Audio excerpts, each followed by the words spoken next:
E eu gostaria que você acompanhasse comigo a leitura de Marcos, capítulo 14, versículo 66 até o 72, que diz assim: Estando Pedro embaixo, no pátio, uma das criadas do sumo sacerdote passou por ali.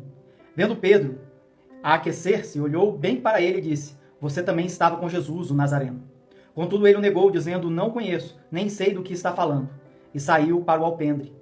Quando a criada o viu lá, disse novamente aos que estavam por perto: Esse aí é um deles. De novo ele negou. Pouco tempo depois, os que estavam sentados ali perto disseram a Pedro: Certamente você é um deles. Você é um galileu. Ele começou a amaldiçoar e a jurar: Não conheço o homem de quem vocês estão falando. E logo o galo cantou pela segunda vez.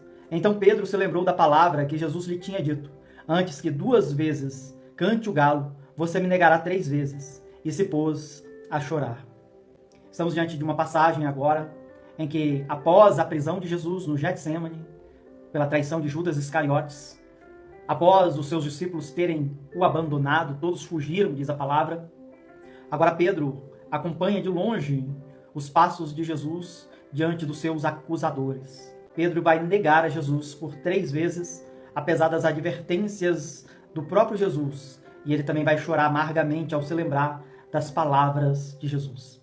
A passagem ela revela a fragilidade humana diante do medo e a importância de nós nos arrependermos constantemente dos nossos erros, dos nossos pecados. A passagem ela mostra que mesmo um discípulo tão próximo de Jesus quanto Pedro era, pôde cair em fraqueza e negar a sua própria fé. Isso nos lembra que somos vulneráveis, que precisamos da graça maravilhosa de Jesus sobre nossas vidas para permanecermos firmes. Essa passagem ela também destaca a importância da palavra de Deus na nossa vida.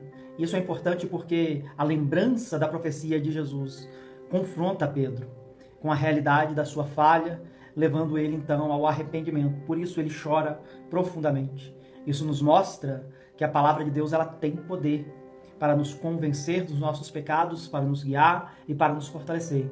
E a palavra, uma vez lançada, é uma semente que irá germinar no nosso coração. Iremos nos lembrar da palavra de Jesus. Iremos nos lembrar daquilo que Jesus nos ensinou. Por isso, a recomendação de Jesus é muito clara em Mateus 26, no versículo 41. Vigiem e orem para que não caiam em tentação. O desejo do meu coração é que, diante do medo, diante das instabilidades da vida, diante das frustrações, diante das perseguições, diante de uma adversidade terrível, você jamais abra mão de Jesus, abra mão do Mestre.